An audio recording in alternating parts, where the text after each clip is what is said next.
We have a wonderful and interesting video today. We're going to compare Sanskrit and Malay. So let's just start off, do a brief introduction, and then we'll get started. Hi everyone, my name is Shivani Gurjar. I'm from Mumbai, India, and I will be representing Sanskrit in this video. Hi, my name is Rosanna. So I'll be representing Malay for this video. Perfect. Thank you. So let's start off and do the first word. Some of these words I just want to mention are very close. They sound very much the same. Some of them are slightly different. If you need a hint or something, you can just ask for it. Okay. Okay, perfect. So you can start off with the first one. Okay. So the first Sanskrit word for you, Farzana, is Varna. Okay. Varna. So the na sound is a little unique in Sanskrit, so you might have to change that a bit. Maybe a softer sound will be there in Malay in place of na. So it is varna. The na can be softer for you.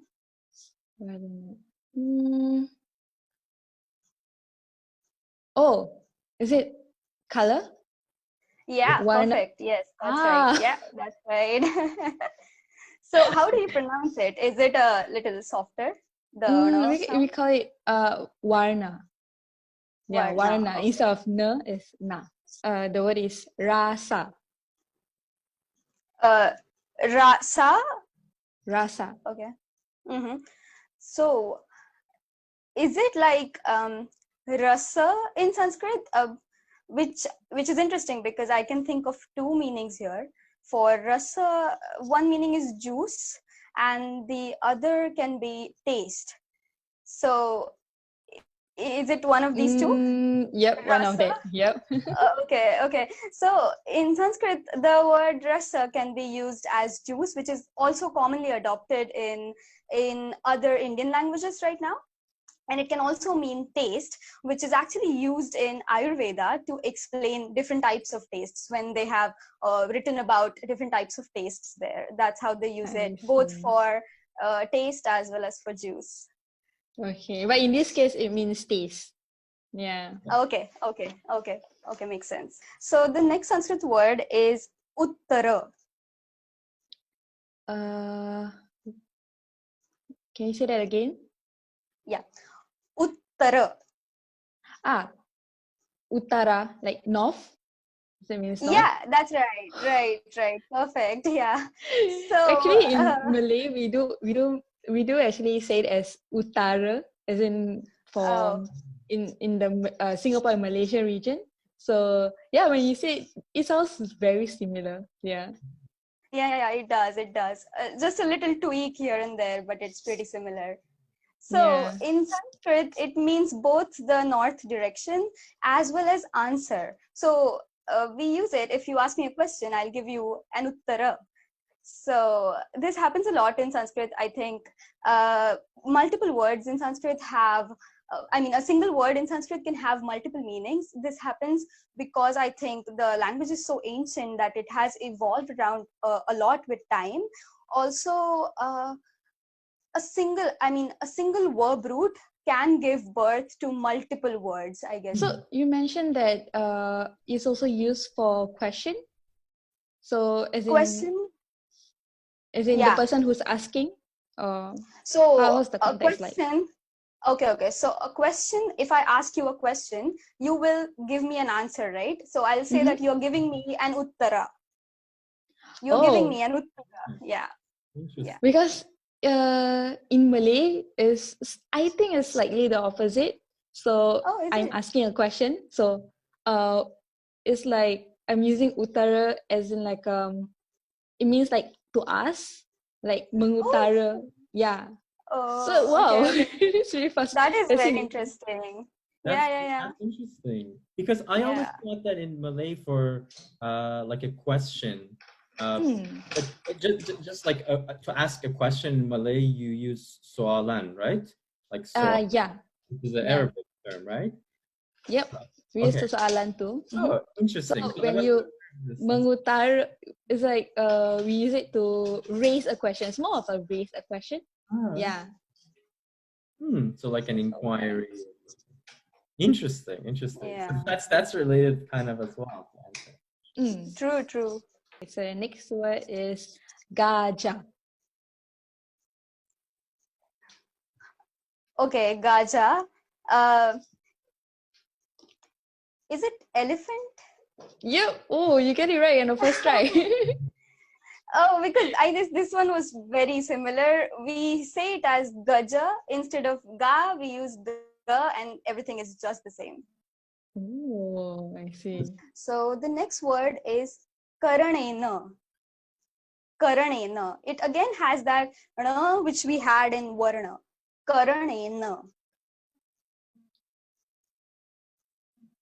Like Is it kerana? Kerana? yes, Because? yes, that's right. Yeah, that's right. That's right. We also have a word for this. It's pronounced as karana. I think that one is very similar to what Firzana just said. Pertama. Can you please repeat? Pertama. Okay, pertama. Mm-hmm. So am I supposed to like add some consonant or something? Because yes, you not necessarily adding yes, like a little bit more. Maybe extra force or extra sound to it. Because I can think of a word which is closer to Partama, but it's pronounced as Prathama, which means first, something that is first, Prathama. Is it that? Yep, you're right. Okay. Okay. Great. It was a little different. The pra sound was different. You pronounced it as a pera, right? Yeah. Per, yeah. Yeah, per. It was more like combined here, pra. I see. Yeah, that was the key difference, I guess. The next word for you is uttama.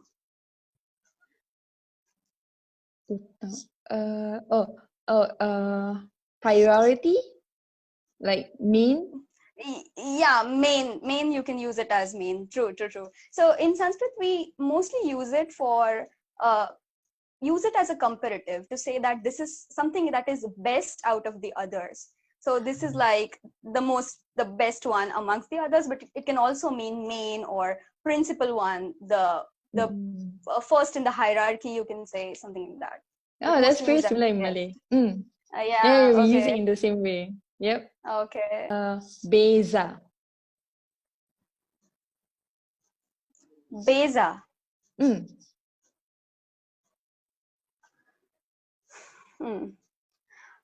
Beza. I think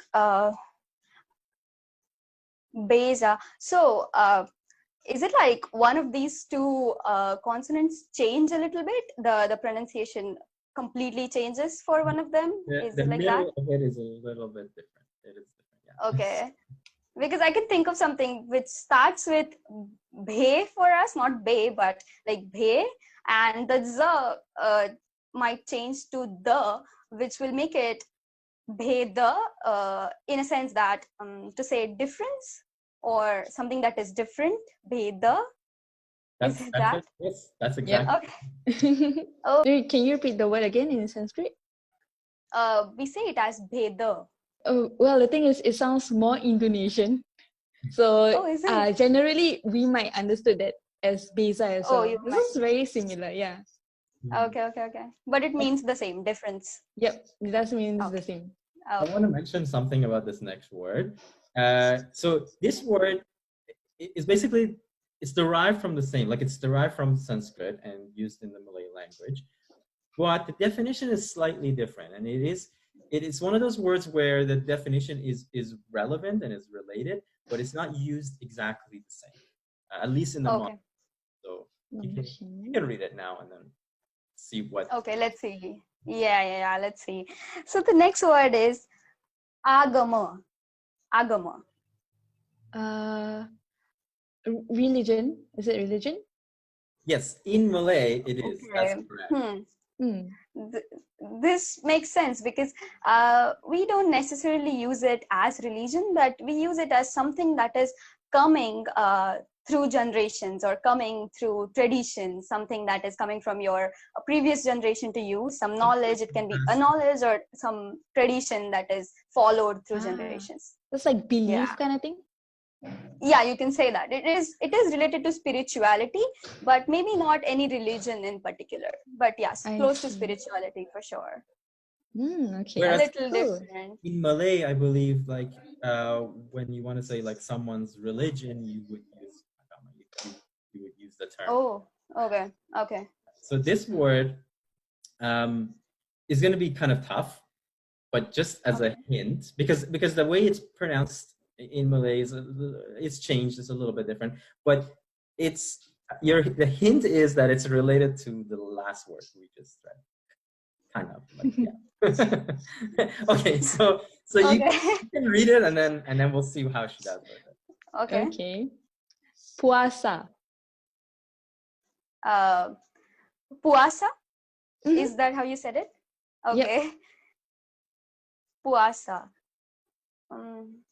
And you said it's related to the last word, which is like agama. So in your context, religion or spirituality in my context.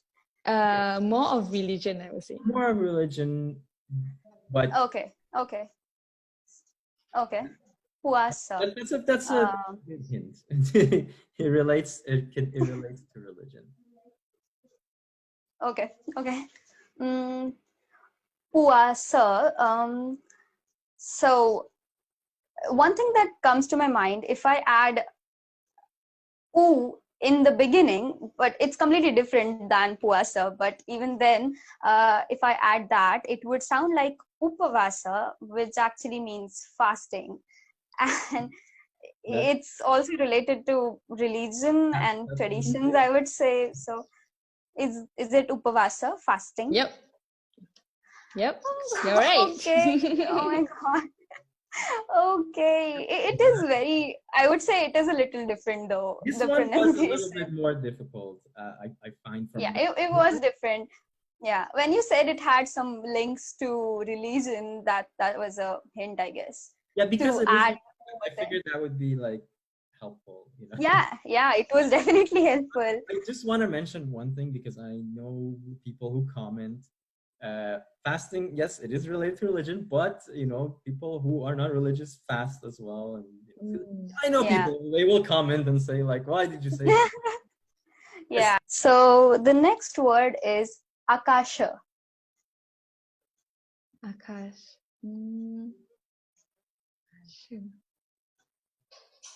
Is it very different in Malay? The way you pronounce it in Malay is different, yes. Two of the letters are kind of like, it's derived from the same word, but the way you pronounce it is different. Doesn't sound familiar. Okay. Can you have the word again? Yeah. Akasha. Akasha.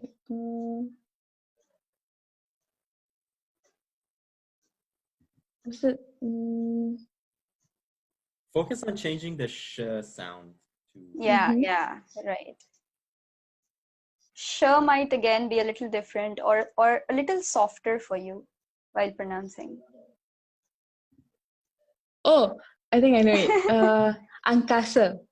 Is it space? Like outer space? Yes, in Malay, that's correct. Yes. Whereas in Sanskrit, it's used for sky. Yeah, that's right. But derived from the same word. I think in Malay, it's pretty related though. It's pretty related. Sky, space. It's related, yeah. Like in Malay, I believe, like you want to talk about outer space, you would say that, right? Yep. It's more of like angkasa is more of outer space. For sky is like langit. Bahaya. Bahaya. Okay. Bahaya. Are you saying it as like ba, ha, and ya, like separately, each of them? Yep. Okay. We have a word closer to this, but it's bhaya. Not really separate bahaya, but bhaya, more like a closed, combined word bhaya, which means fear or something that you're scared of, something that is dangerous. So something on the lines of danger or fear. Fear mostly. Yep. I guess that's the right one. Yeah. Oh yeah, it's bhaya. So you pronounced it as like bahaya, if I'm not wrong. A little separating each consonant, I guess. Yep. But in daily conversation, we don't actually say bahaya. We just say bahaya. Which I think is similar to what you just mentioned. Yeah, it's much closer. True. Yeah, it's much shorter too. Yeah. So we'll do the first sentence. Shivani, when you're ready, you can read yours. The sentence is Purvakale Singapurasya nama Sinhapura asit. I only recognize one word for now. Okay, Singapore, right? Mm-hmm. Yeah, that's right. So Purvakale, focus on this Purva here. Purvakale Singapurasya nama Sinhapura asit. Okay. Purvakala. Is Purvakala, is it like in the older days? Correct. Perfect. Yeah. Oh, okay. Yeah. So you got the first part right. Something about older days, Singapore. Yeah. Correct. I didn't get the last. Oh, third word I know is this nama. one. Name. Yeah, I think this is perfect. It's common in both Sanskrit and Malay. So can you just repeat what all you got so far? I think you've got like more than half of the sentence already. In the old days, Singapore something name, and I'm not sure the last part. Okay, so Purvakale Singapurasya nama Sinhapura asit. So there's two Singapura. That's why I heard like there's two. So one is like Singapore, which is the current pronunciation, and the other was Sinhapur, Lion City. If you break Sinha and Pur, it would be Lion City. So it's just another name or older pronunciation, you'll say. I see. Because I hear two Singapore. So I thought it's the same word. Yeah, right. Okay. So it would be just that Singapore's, or rather in ancient times or older times, Singapore was called Sinhapur, or Singapore's name was Sinhapur. I see. Yep, that's right. Yeah, exactly. That's what we learn in the history books. Oh, okay. But the first word is actually, I wouldn't say it's a common word. It's something that we don't actually use it often. In Malay, it would be Purbakala.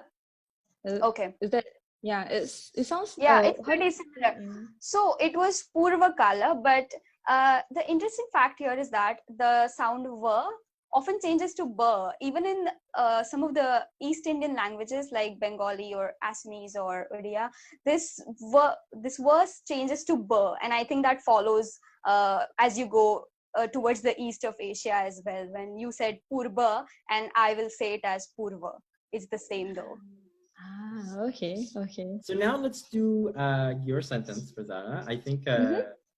I think part of the sentence will be easy, and then the other part is a little challenging. But let's see how you do it. Okay. So Raja sering bermain catur. Okay. Like I can already understand the first word, but the rest is a bit confusing. So I could identify Raja, which means king. Is it that? Okay. So can you just repeat like the whole thing? Break it into parts maybe. So it's a 3-word. So sering bermain catur. Chatur is also something that I could identify, which means smart or intelligent, witty. No, that's that. Right, but in this case, that's not the meaning in Malay. Oh, okay. So Chatur is like a completely some different word here. Nothing in the sense of smartness or someone's intelligence. In this context, yeah, it's not about being like smart or intelligent. Okay, so bermain is to play. To play. To play. Okay. Chatur. Is it chess by any chance? You're right. Oh, okay. So the king plays chess, and the second word was? Sering. Sering. I guess. Oh. Yeah. No, I'm not sure if this is Okay. a Sanskrit word, but yeah. I cannot really figure out this word, but I think the context is more like the king often plays chess or likes to play chess. Yep, the first one is right. Often plays chess. Often plays chess. Oh. Video can go on for a few hours, really. Like there's so much, like, historically speaking, that we can talk about. But I think this was very interesting, and for people who are watching, feel free to share any other words or any other cultural similarities or historical like connections that you'd like, because there's so much. So thank you so much, Bahadur. I must say that your channel, this initiative is so unique that you're trying to bring people closer with this common link between languages. It's such a unique idea and very interesting. Also, I'm so thankful that I got to represent Sanskrit, such a divine and amazing language. And I would actually also use this opportunity to thank my aunt. Her name is Ashwini Ketkar. She's the person who was my guru in Sanskrit since I was just 13 years old. She kind of sparked that interest in me. I also got to learn a little bit about the Malay language in the past few days. I started researching, which countries is it spoken in, how many native speakers does it have. This is something I would have rather not looked up, right? I'm so thankful. So thank you so much, Bahadur, for this opportunity. That's amazing. That's wonderful to hear. Thank you. Yeah, yes, thank you for the opportunity. So I'm so glad to share about Malay language. It's not really a commonly known language, but it's quite interesting that we have a lot of loan words, as in Sanskrit loan words. And it's like I think other languages that shares the same Sanskrit loan words, when I listen to them, it sounds very familiar. But it turns out that, we all have the same common root. They're coming from the same root language. So that's really interesting. That's true. Yes, yeah. It is. I think many words related to Hinduism have also got transferred into Malay. For example, puja or devi. You might know this. Farzana, puja would mean to worship, or devi meaning goddess. Yeah. So it's very interesting how language kind of has so much connection with history and human transformations from one country to another. Yes. It's very interesting to me. And it's very, very interesting because with both Malaysia and India, like I was saying before, I've been to both countries and they're both very diverse with so many different people and so much history where so many different cultures have influenced one another. And there's so much when you look back at the history of it. So yeah, you'll find, as Farzana also mentioned, like you'll find a lot of these words also in Indonesian. You'll see them all across Southeast Asia. So that part of it is definitely interesting. So again, I want to thank the both of you again. This was really, really wonderful. So thank you so much. Thank you so much, Bahadur. Thank you. I guess have a good night and good morning, kind of. For you, good day. Yep. Starting. Yes. Okay. Thank you so much. Take care. Thank you. Bye. Okay. Bye, Bahadur. Bye, Farzana. Bye, Shivani.